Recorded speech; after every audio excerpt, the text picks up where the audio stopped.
সাকিব আল হাসানকে নিয়ে ধোঁয়াশা যেন কাটছেই না। শুরুতে রাজনৈতিক কারণে তাকে নিয়ে আলাপ ছিল কিছুদিন, এখন আবার আলোচনায় তার আঙ্গুলের চোট।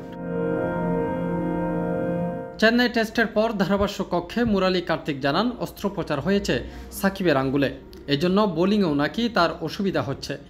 নির্বাচক হান্নান সরকারও সাকিবকে পর্যবেক্ষণের কথা জানান।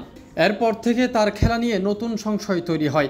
এ নিয়ে জানতে চাওয়া হয়েছিল হেড কোচ চন্ডিকা হাথুরুসিংহের কাছে। উত্তরে কানপুর টেস্টের আগে সংবাদ সম্মেলনে তিনি জানান, সাকিবকে নিয়ে এই মুহূর্তে কোনো সংশয় নেই। আমি ফিজিও বা কারো কাছ থেকে কিছুই শুনিনি, কাজেই সে খেলার জন্য প্রস্তুত। চেন্নাই টেস্টে সাকিবের মাঠের পারফরমেন্সও খুব একটা আশা জাগা নিয়ে নয়। 2 ইনিংসের কোনোটিতেই উইকেট পাননি। ব্যাট হাতে প্রথম ইনিংসে 32 ও দ্বিতীয়টিতে 25 রান করেন তিনি। সাকিবের পারফরমেন্স নিয়ে অবশ্য চিন্তার কিছু দেখছেন না হাথুরুসিংহে। তিনি বলেন, আমি শুধু তার পারফরমেন্স নিয়ে অসন্তুষ্ট নই, কিন্তু সব মিলিয়ে যে পারফরমেন্স তাতে হতাশ। আমরা আরও ভালো করতে পারতাম। আমি নিশ্চিত সাকিব নিজেও ভাবছে সে আরও ভালো করতে পারত। আগামী শুক্রবার সেপ্টেম্বরের 27 তারিখ থেকে শুরু হবে দ্বিতীয় ও শেষ টেস্ট।